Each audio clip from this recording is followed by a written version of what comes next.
We are coming to you from the second floor here at the Westin in Uptown Charlotte. This is the Grand Ballroom, and we now welcome in Wake Forest and the Demon Deacons.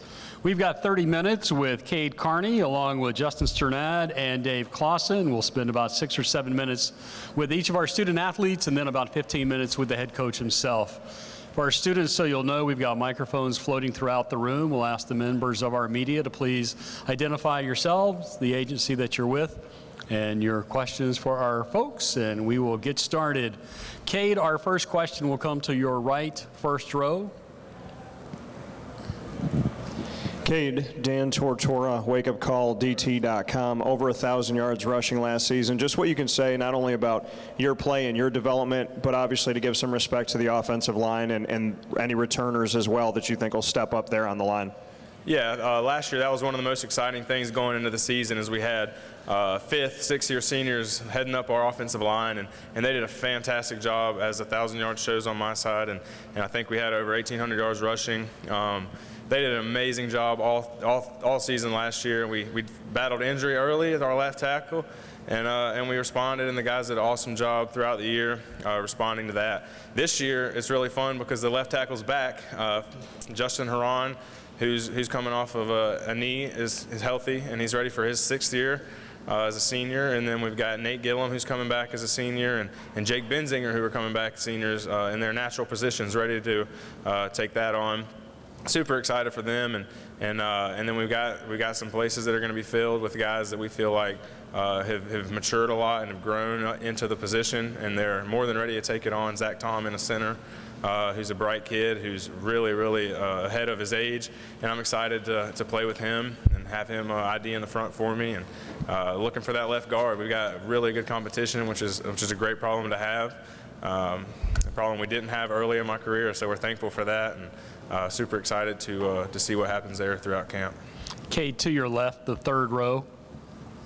Bob Holliday, WRL.com. Cade, you and Matt Colburn have had phenomenal success running the football. I don't think there's any two backs in the league that have run for as many yards as you guys have over the last couple of years. This year, of course, it's all you. My question, how would you describe the Wake Forest offense, and what part does tempo play in the success running the ball? Yeah, Matt was a pleasure to play with. That was a fun 3 years. The minute I stepped on campus, him and I had a great relationship, and ended up having awesome careers together. But it won't be just me this year. Christian Bill Smith is a guy who's electric. He's fast. He can hit the edge. He'll threaten teams with his speed and quickness, and then we'll be a great complement because of how I play. Super excited to play with him and for him to kind of step into that role that Matt had. But yeah, so where we fit into our offense was we play fast, and that's helped us in the past. That's helped defenses kind of show their hand early, and that's something we've taken advantage of. Our offensive coordinator does a great job communicating to the quarterback and getting checks out and game planning for that. So yeah, playing fast has been a big help and a big ingredient in our success. Cade, follow the aisle in the center to the right, about fourth row up. Conor O'Neill with the Winston-Salem Journal. Cade, last year at this time, we knew either Sam Hartman or Jamie Newman was going to be the starting quarterback, but we didn't know much about how they would be. It's still going to be the first part of that is true, but we know a lot more. What have you seen from those two over the summer as they've continued to work and Yeah. The good thing about the two quarterbacks is I've been telling everyone this today. They both have a mean handoff, and they do a great job of putting that ball in my gut. And so it makes it easier for me. The team trusts both of them. I think that's important. There's no division. I think we're really excited for whoever ends up being named the starter. And I also don't think that the guy who's playing second will be sitting all year. Since I've been here, we've had to rely on two quarterbacks, and it's a great thing this year that we feel very confident with that. We don't have to be worried as far as whatever could happen throughout the midst of the season. since I've been here, we've relied on two, and I feel really good about the two that we're going into camp with. Cade, to your left, fourth row. Hey, Cade, Jeff Gravely, WRL-TV. Since the first day you stepped on campus, where has this program made its greatest stride? Yeah, I tell people I've been so lucky at the time that I showed up to Wake Forest. I showed up with a team that had gone 3-9 2 times in a row. They had gone through a coaching change, and it was down to a group of 4th and 5th year seniors who loved football and who really, really wanted to be great. And for me to learn under that and to step into that, a team who hadn't experienced success, and to go to the Military Bowl and to have a big win there for us, I couldn't have learned under a better group of guys when they were on their way out. And I feel like they've really kind of been part of that in the guys that were young at the time, and now as we're seniors, we're trying to do the same and to establish depth at this point, and we're really excited about it. Cade, from the podium, I can't help but notice how comfortable you look underneath the lights, up on stage, at the podium. That comfort seems like it translates over onto game day as well. Throughout your life, where's this level of ease or comfort come from?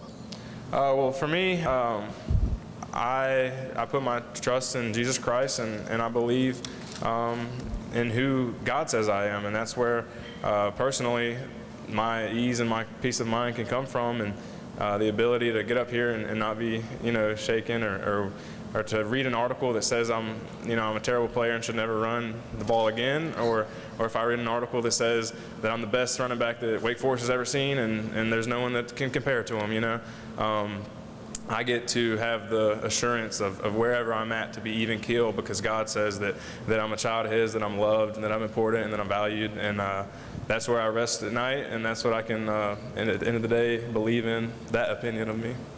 So that we don't end about talking about you, talk about Justin real quick before we bring him up. What type of teammate is he? Yeah, Justin's awesome. He's one of those guys in the locker room, and he's so fun to be around. He's probably one of the most competitive guys. If anyone wants to debate outside in the lobby, he'll be ready to go. He'll fire away with you about any sports team. He's a sports junkie. That's what he does. That's what he loves, and he loves to talk about it.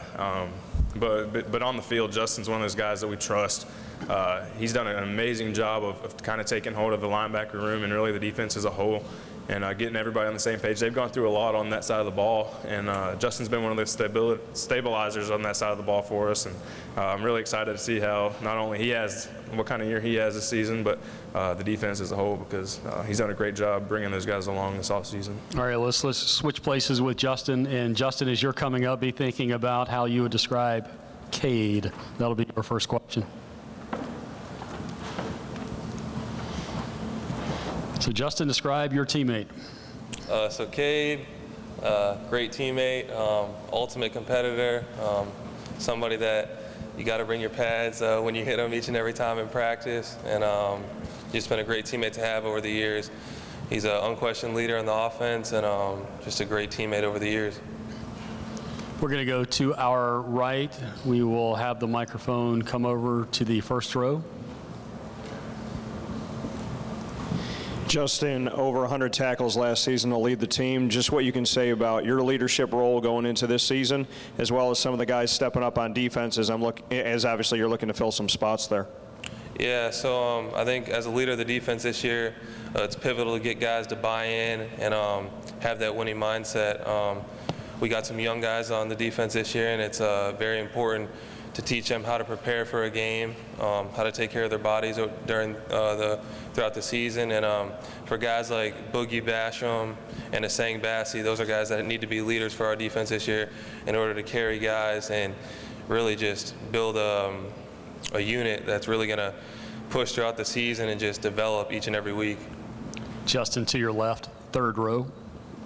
Bob Holliday, WRL.com. Justin, you guys struggled to get stops at times last season, but there were 3 times where you got a stop, forced a punt, and took the punt back to the house. That's like 1/6 of the entire punt return touchdowns in the entire league. Can you describe the energy boost that a defense gets when that happens? Yeah, I mean, those are game changers.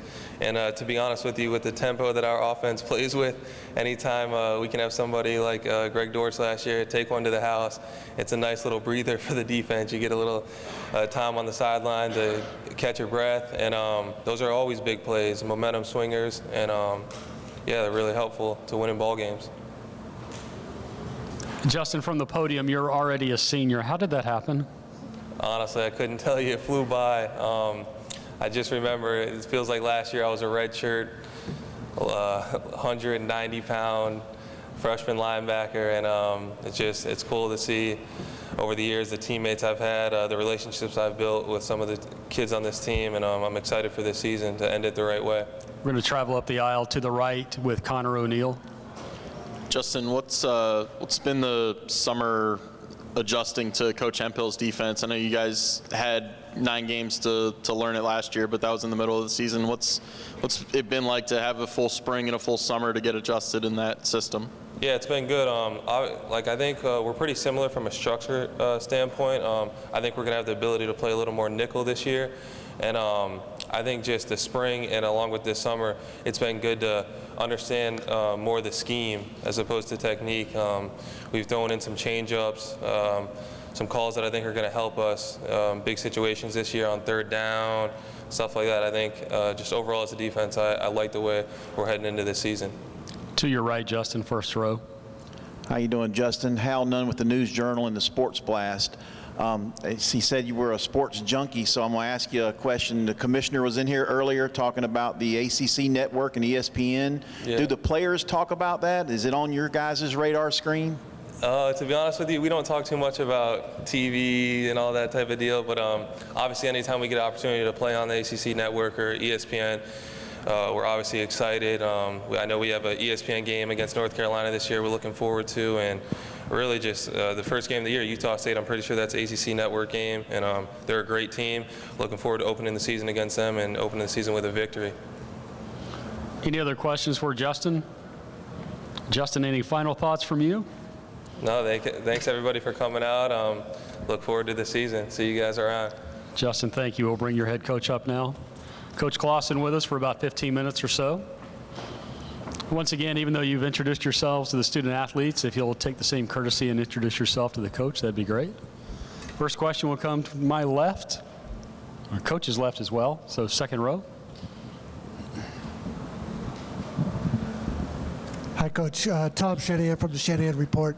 North Carolina population continues to grow, and with that talent, can you talk about how, since you've gotten here, how you've adjusted your recruiting targets? And I know it's probably a little bit different for a private school, recruiting in-state. Your question is how we've adjusted recruiting?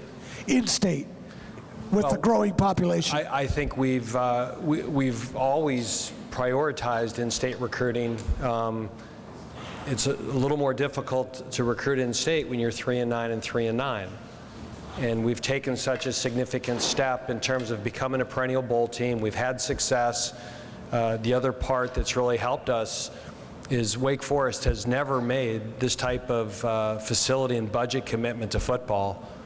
I mean, if you come up, right now I think it's very easy historically to think of us a certain way. And I'd invite any one of you to come and now see our facilities. We have as nice of indoor as anybody in the country with the McCurry Fieldhouse. We just moved into the Sutton Sports Performance Center and opened the McCurry Nutrition Center. And our facilities now are competitive with anybody in the conference. And so I think when you now have a track record of success, you have facilities that are comparable with certainly everybody in the state and anybody in the conference, that helps draw better players. And we've seen a definite uptick in recruiting, I think because of our bowl success and our winning seasons, but also the facility commitments and the budget commitments that we've made to football at Wake Forest. So we're recruiting, you know, we don't get every player we want, but we're certainly getting a lot more of them. And whether it's players like Cade Carney or Sage Surratt, when we first got there, those maybe weren't guys we were competitive for. Coach, to your right, first row. Coach Dan Tortora, wakeupcalldt.com. Your 5 years at Wake Forest, just what you can say your takeaways have been. I know you're talking about obviously building up the facilities and whatnot, but just what you've learned about yourself as a coach and what you're trying to obviously build there at Wake Forest over the last 5 years. I mean, it's been a really rewarding 5 years, but I don't think that we've reached our peak.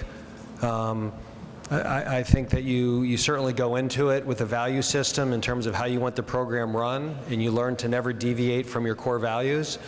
but I also think every school is a little different. Your recruiting footprint is different. The strengths of the academic school are different.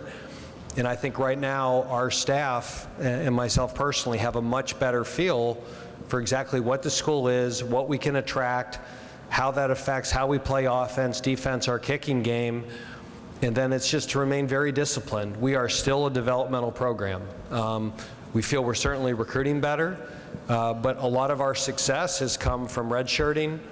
And people talk about the transfer portal and how it's ruining college football and it's awful. And we had 9 players this year that were fifth-year seniors that could have graduated and transferred anywhere in the country and been instantly eligible. And all 9 of those guys, Justin included, chose to return to Wake Forest and finish their career.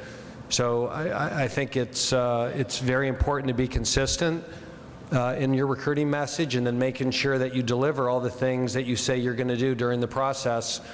And I don't know if I've learned that, but I just think staying consistent and maintaining your value system with everything you do is critical to running a good program, especially at a high character place like Wake Forest.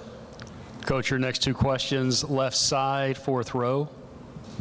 Coach Lawson, Cameron T, Courier-Journal. And just being in North Carolina, I'm not sure how much you have, what your interactions have been like with Coach Satterfield, but just if you've met him, just kind of what are your impressions of him and kind of what he might do at Louisville?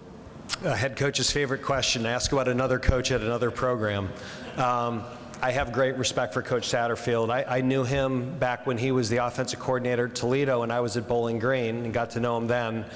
And he did a great job at App. When we played Appalachian 2 years ago, his team is extremely well coached, disciplined, and I have certainly hold him in high regard and have followed his career for the last 10 years. And I'm sure he'll do a good job there, hopefully not too good of a job because we've got to play him every year. But I think Louisville is extremely fortunate to hire somebody of his character and qualifications. Same row, just a couple people down. Coach Jeff Gravely, WRL-TV. Your Wake Forest is a program that has won an ACC championship, the most recent of any team in our state. Thanks for saying that. Well, it's the facts. Was there a cultural change that you needed to make once you got in, though? I mean, I think the word culture is so critical, and also at times gets overused. I mean, for the most part, we had good kids and good football players, and I mean, players like Ryan Javion and Cam Serenay and Tyler Hayworth and Markel Lee and Brandon Chubb were all good kids and good football players that were recruited by Jim Grobe. Certainly when you've had 5 consecutive losing seasons, that certainly does something to the morale of any program. And, just sometimes new is different. And, we were, I think, very demanding and very specific with what we wanted. And the players that chose to stay with us became some of our best players and best leaders. And I think now the best programs are player run. So when you first come into a school, I think the coaches try to put in their philosophies and their standards and their culture. But then after a while, either the players grab a hold of that and continue it, or it doesn't quite catch on and those programs fizzle out. And in order for us to keep improving and to keep being the program that we want to be and want to become, it needs to become more and more player-led, and that becomes easier the longer we're there. And one of my really hard decisions this year is, who do I bring to this event? I mean, Cade and Justin are great representatives, but I have 10 other players that would get up here and do a great job, and that's a good problem. And I think in the past it was very easy who to pick because there might only be 2 or 3 players you felt could do this type of job, and now we've got 10 to 15 of them that I'd be really proud to have representing our program here. Staying on the left side, 3rd row with Bob Holliday. Bob Holliday, WRL.com coach. There's some really explosive offenses in this league with some catchy names. How would you describe the Wake Forest offense? What part does tempo play in what you want to achieve philosophically? And what are the teams that play as fast as you? Does anybody play as fast as you? Yeah, I mean, Syracuse certainly plays very fast. And to me, it's not about how fast we go. It's the threat of the ability to go fast. That's more important than how many plays you run or how quickly the next play, how quickly you're snapping the football. It's the threat of being able to play fast, which forces a defense to line up, which takes a lot of the guesswork out of it, for the offense and the quarterback and the decision makers. And there's a fine line with it. Last year we played really fast, and as we got injuries on defense and we were playing too many snaps, we purposely and very intentionally slowed down at the end of the year. When we played NC State and we were banged up on defense and Jamie Newman was making his first start, we didn't play as fast. But because on film we had played so fast consistently, there was always the threat of playing fast. And I think that's more important than necessarily always going 100 miles an hour. So tempo is very important in terms of what we do, but it's the ability to change tempo and not always play at the same pace that I think is most difficult to defend. Back to the first row to your right. Coach, you made a defensive change during the season last season. Just what you can say about Coach Lyle as a defensive coordinator and what you've seen from him and his leadership as you step into the fall. Well, decisions like that are never easy to make, and sometimes things just aren't working. And I felt last year, if we just stayed down that path, in some ways we'd be giving up on the season, and I didn't think that was fair to anybody in our program. Coach Hemphill and Coach Cohen took over a very difficult situation. I think given the timing of it, that's never ideal, but they did a really good job. We improved, we got better, we became more fundamentally sound. We schematically came up with answers that maybe we didn't have before. And I'm excited to see what we're going to do with the whole offseason and a whole spring and a whole summer camp to implement our plan. So I think our depth is good. We need some young guys to step up, and you need to stay healthy, but I think every coach would get up there and say that. So I expect us to be better. Improving statistically, I don't, that's a low bar. I expect us to be a lot better. But I think our players have bought in and they believe in what we're doing, and that's 3/4 of the battle. Pivot left, first row. Hey, Coach. Rick Saratella, NFL Draft Bible here. Speaking of young players, can you discuss your wide receiver, Sage Surratt, why he's had so much success early on, and how do you envision him developing this season? Well, Sage is a North Carolina player that I believe he was the first player ever to be the North Carolina State Player of the Year, football and basketball. And, Sage has all those intangible qualities that we love in a Wake Forest football player. He's smart, he's humble, he's got a great work ethic. Last year he had some success. There were games, Tulane, NC State, that he made a big impact, and there was other games that maybe his impact wasn't what we would want. And I think what we're looking forward to in year 2 with him is just consistently playing at that high level that we know he's capable of. And he's worked extremely hard. He's a guy that has become, I think, obsessed with becoming a great football player. And he's smart, he's a high character guy.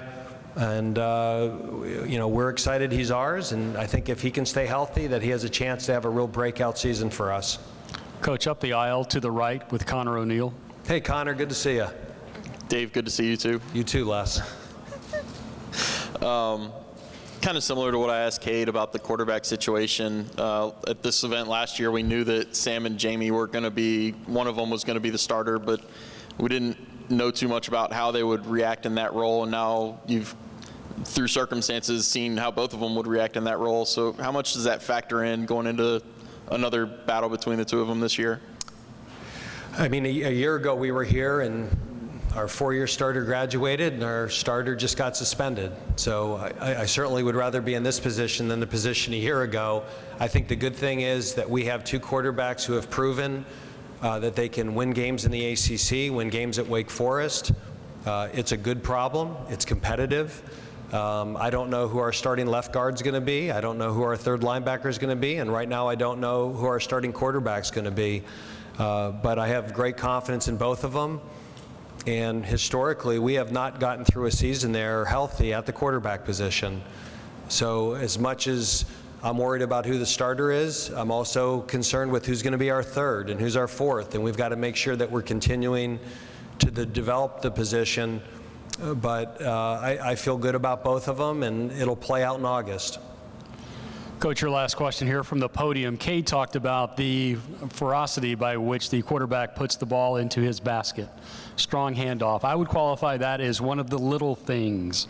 How much of the little things mattered as you've been building this program? Well, I think first of all, Cade is very smart, and that's his very subtle way. When a quarterback says when a running back says one of the quarterback's great strengths is the ability to hand the football off, that's not he's advocating for himself there and running the ball. But the little things add up. One of the reasons that we have had success is that we've had the ability to win a lot of close football games. And I think it's the accumulation of doing a lot of little things right consistently that gives you that winning edge that we're always going to have at Wake Forest. And fortunately, we have players and a coaching staff that buy into that, and we're going to continue to do things that way, and I think that will continue to be the key to our success. Wake Forest, good luck this year. Okay, thank you all so much. Folks, a reminder to the media that voting for the ACC preseason order of finish, the preseason player of the year, and the preseason all-ACC team, it is open. If you did not receive an email link to